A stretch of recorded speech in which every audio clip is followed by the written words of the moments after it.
So, good evening students. Today I am going to start first chapter of history of 10th standard. Actually कुछ students ने request की कि sir आप 10th standard के syllabus को भी स्टार्ट करें so that वो अपनी प्रिपरेशन प्रॉपर रख पाए for next session. So without wasting your time, I would like to start it here. 10th standard का फर्स्ट चैप्टर है हिस्ट्री का, the rise of nationalism in Europe. Actually इस chapter का इस पर्टिकुलर बुक में होने का रीजन क्या है? आपका जो फर्स्ट चैप्टर हिस्ट्री का फर्स्ट चैप्टर जो कि 9th स्टैंडर्ड में आपका एंड हुआ था, फ्रेंच रेवोल्यूशन, एग्जैक्टली ये चैप्टर वहीं से स्टार्ट हो रहा है. बट हाँ, there are few things which are added, initially add किया गया है इसमें. सबसे पहले फर्स्ट पेज में जो गिवन है, सबसे पहले जो फर्स्ट पेज में गिवन है, there is a painting and which is a utopia. इसका नेम है democratic and social republic. It was painted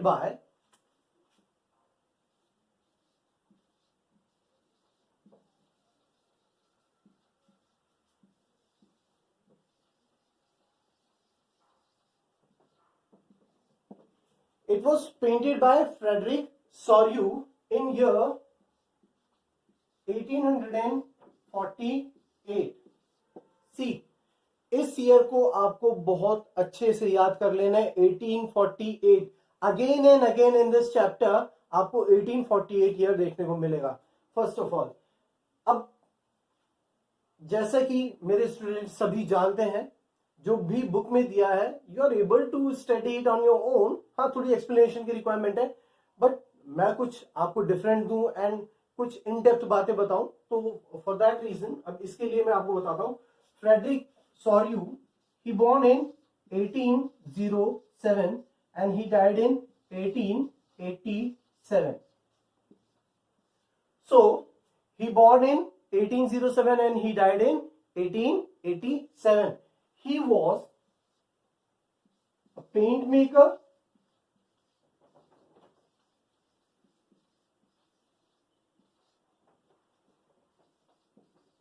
engraver,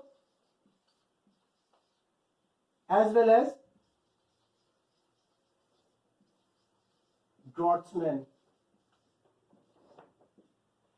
So Frederick Soryu, as well as one more thing I would like to add, he was French artist.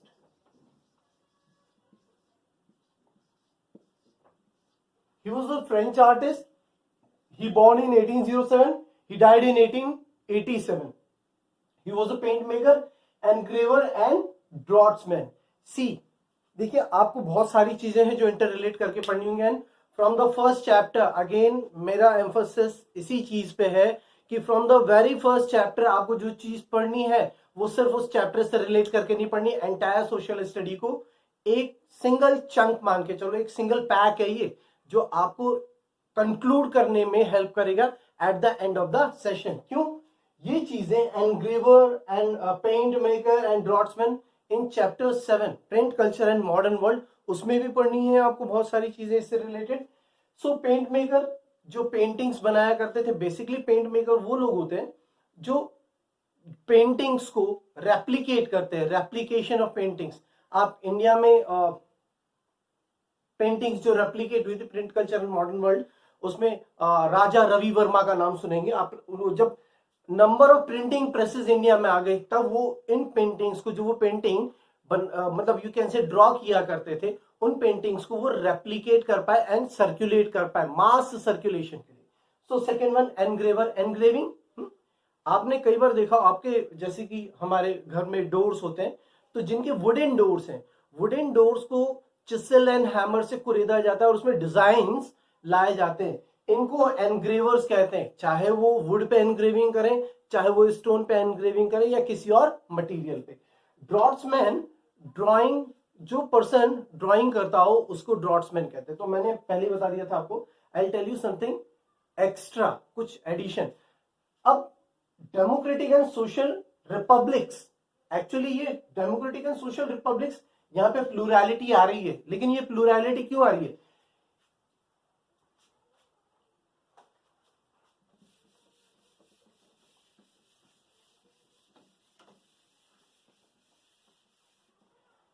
Actually, he painted 4 series. He painted series of paintings.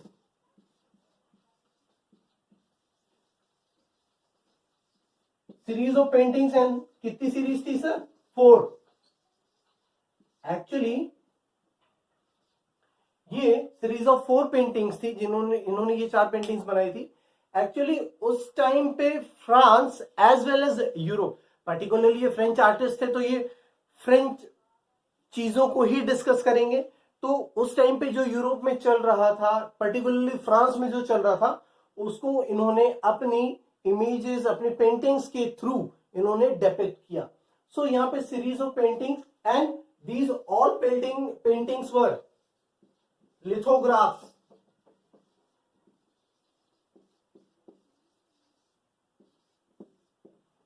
I have already told you कि आपको कुछ extra ही बताऊंगा. तो ये सारी paintings जो थी ये लिथोग्राफ्स थी. लिथोग्राफ क्या होता है सर?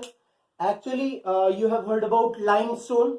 लाइमस्टोन को पहले गीला किया जाता था क्योंकि देखिए जब प्रिंटिंग प्रेस आया था, सबसे पहले प्रिंटिंग जो स्टार्ट हुई थी वो चाइना में स्टार्ट हुई थी. चाइना में स्टार्ट हुई.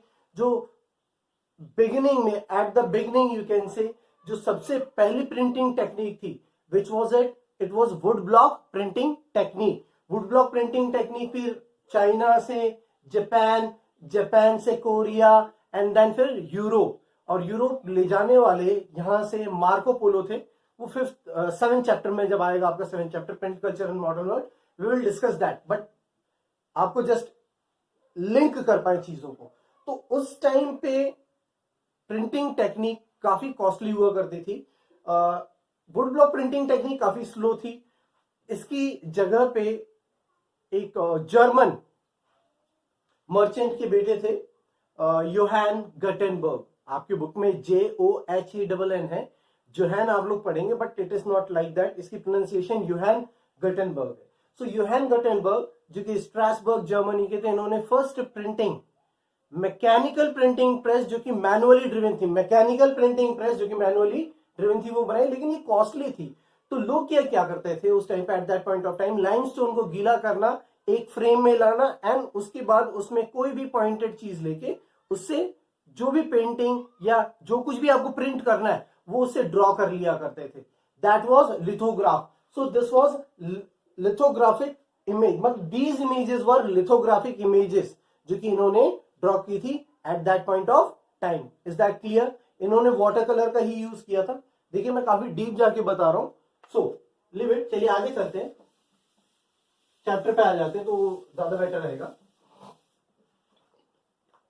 सो डेमोक्रेटिक एंड सोशल रिपब्लिक क्यों कहा गया इन्होंने पहले? मतलब इस पेंटिंग को मैंने यूटोपिया भी कहा और democratic and social Republic. Utopia, what is utopia? देखिए आपको कुछ चीजें हैं जो आपको पता होनी चाहिए. यूटोपिया क्या है? First of all utopia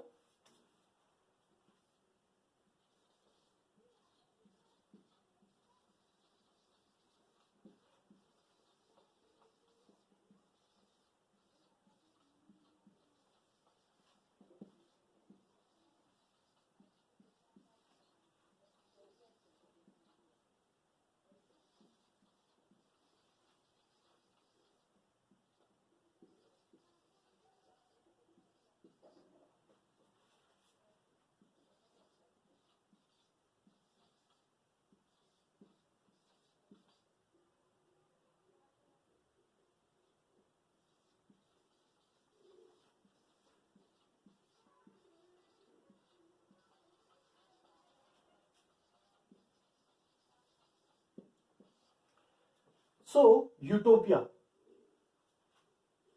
It was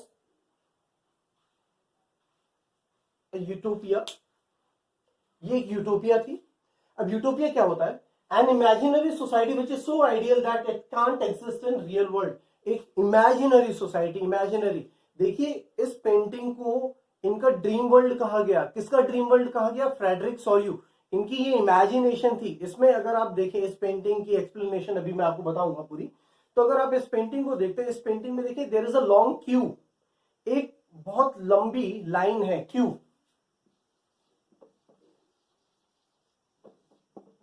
QUE that is line. तो एक there is a long queue, बहुत लंबी लाइन है जिसमें कई सारे लोग of different ages, of different nations, of different gender, from different social classes. मैंने ये सारी चीजें क्यों कही?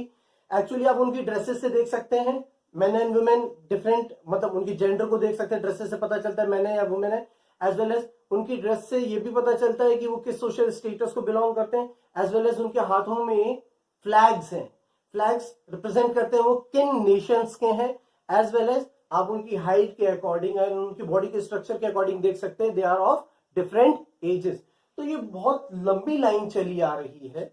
इस लंबी लाइन को देखेंगे तो अलग अलग कंट्री के लोग, and it's a huge ground, plain area, इसमें अलग अलग कंट्री के लोग हैं जिनमें सबसे आगे जो इनको लीड कर रहा है वो यूनाइटेड स्टेट्स ऑफ अमेरिका है, देन स्विट्जरलैंड है, देन फ्रांस है, then Germany and other nations, England, Hungary and other countries जो भी यूरोपियन कंट्रीज हैं, वो एक सिंगल लाइन में। But how is it possible?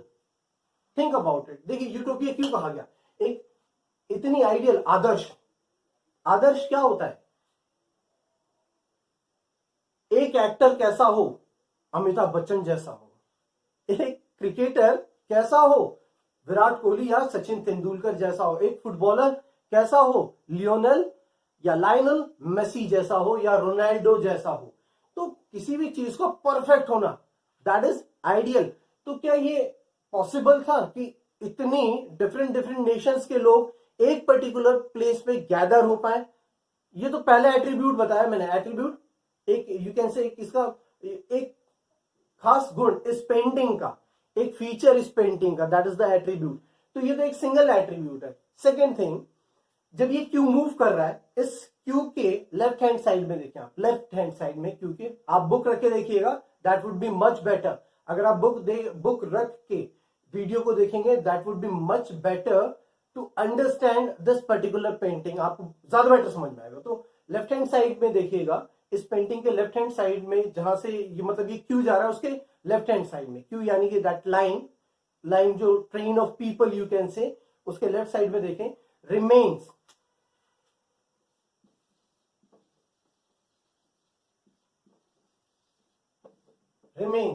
Remains अवशेष कह लीजिए, टुकड़े। तो यहां पे एब्सोल्यूटिस्ट इंस्टीट्यूशन के टुकड़े पड़े हुए हैं। एब्सोल्यूटिस्ट, देखिए यहां पे अनदर वर्ड, मैंने कहा आपको ये चीजें पता होनी चाहिए। यूटोपिया इसलिए मैं पहले बता रहा हूं। Next one is absolutist institution. ये एब्सोल्यूटिस्ट इंस्टीट्यूशन क्या होता है? एब्सोल्यूटिस्ट स्टैंड्स फॉर निरंकुश। So a form of government which is centralized and militarized, which has no constraint on the use of its power। एक ऐसी गवर्नमेंट जो centralised हो, केंद्रीकृत, मतलब एक सिंगल पर्सन के हाथ में पावर। अब वो पावर का डिवीजन अपने थ्रू करता है, दैट्स ओके, बट पावर का डिवीजन मल्टीपल लेवल्स में, मल्टीपल ऑर्गन्स में न होना, दैट इज सेंट्रलाइज्ड। मिलिट्राइज्ड की बात करें हम, जहां पे पावर मिलिट्री के थ्रू कंट्रोल की जाती हो। Eight that point of time, जब हम पुराने समय की बात करें, ओल्डन टाइम्स की बात करें, एब्सोल्यूटिस्ट मोनार्की के लिए सबसे परफेक्ट है। अगर कोई ये कहता है कि एब्सोल्यूटिस्ट किसी और फॉर्म ऑफ गवर्नमेंट पे नहीं आ सकता है, बिल्कुल आ सकता है, डिक्टेटरशिप पे आ सकता है। बट एब्सोल्यूटिस्ट जो ये फीचर है गवर्नमेंट का, या एब्सोल्यूटिस्ट फॉर्म ऑफ गवर्नमेंट होना, ये परफेक्टली किसको मैच करती है? मोनार्की को मैच करती है। So absolutist form of government which is centralised, which is militarised, means केंद्रीकृत होना और सैन्यकरण होना, इसका सैन्यकरण हिंदी में कहा जाता है। As well as which has no constant, means constant means यहां पे control, constant means control, power आप यूज कर रहे हो। मतलब अगर आप कोई डिसीजन ले रहे हो, देन वी, देखिए आज प्रेजेंट टाइम की बात करें, अगर आज नरेंद्र दामोदर दास मोदी जो हमारे पीएम है, अगर वो कोई डिसीजन लेते हैं और वो हमको गलत लगता है, we are able to ask question, but at that point of time nobody was able to ask a question, कोई भी क्वेश्चन पुट अप नहीं कर सकता था। That was no constant on power. तो सबसे परफेक्ट जो एब्सोल्यूटिस्ट वर्ड किसी भी फॉर्म ऑफ गवर्नमेंट के लिए अगर यूज किया जाना चाहिए, that is monarchy. Is that clear? तो एब्सोल्यूटिस्ट। अब यहां पे एब्सोल्यूटिस्ट इंस्टीट्यूशन यानी कि मोनार्की के वहां पे रिमेन्स स्कैटर्ड, शैटर्ड, टूटे हुए, एंड स्कैटर्ड, बिखरे हुए पड़े। आपको कैसे पता चलेगा कि मोनार्की के ही रिमेन्स हैं? अगर आप प्रॉपरली ध्यान से देखें तो वहां पे क्राउन एंड दैट सेप्टर, राजदंड जिसे हम कहते हैं, ये सारी चीजें उसमें पड़ी हुई है। तो ये क्लियरली सिग्निफाई कर रही है कि these are the remains of absolutist institution. Next हम देखते हैं जैसे ही ये लोग मूव करते हैं इन पासिंग दैट रिमेन, जो वो रिमेन पड़ा हुआ है उससे आगे जाते हैं, राइट साइड में अगर आप देखेंगे there is a Statue of Liberty, Statue of Liberty. देखिए ये भी इंपॉर्टेंट है। नाउ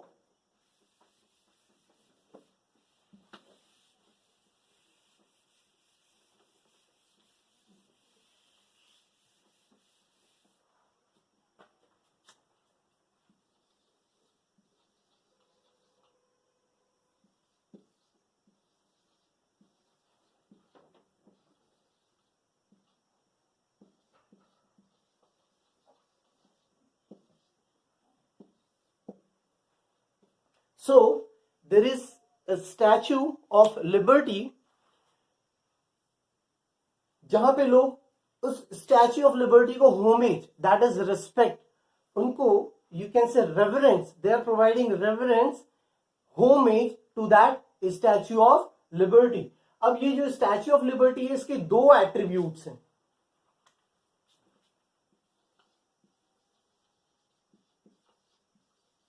एट्रीब्यूट्स आपकी सिंप्लीफिकेशन के लिए फीचर्स।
स्टैच्यू ऑफ लिबर्टी के दो एट्रीब्यूट्स हैं, दो फीचर्स हैं। वो दो फीचर्स क्या है? In one hand she is holding torch of enlightenment. Torch of enlightenment means society को एनलाइटन करना, सोसाइटी को मोनार्की जो उस टाइम एग्जिस्ट करती थी, एब्सोल्यूट मोनार्की, उसकी डार्कनेस से उसको बाहर निकालना, उसको ये बताना this is not the right form of government and democracy और the republic is the right form of government.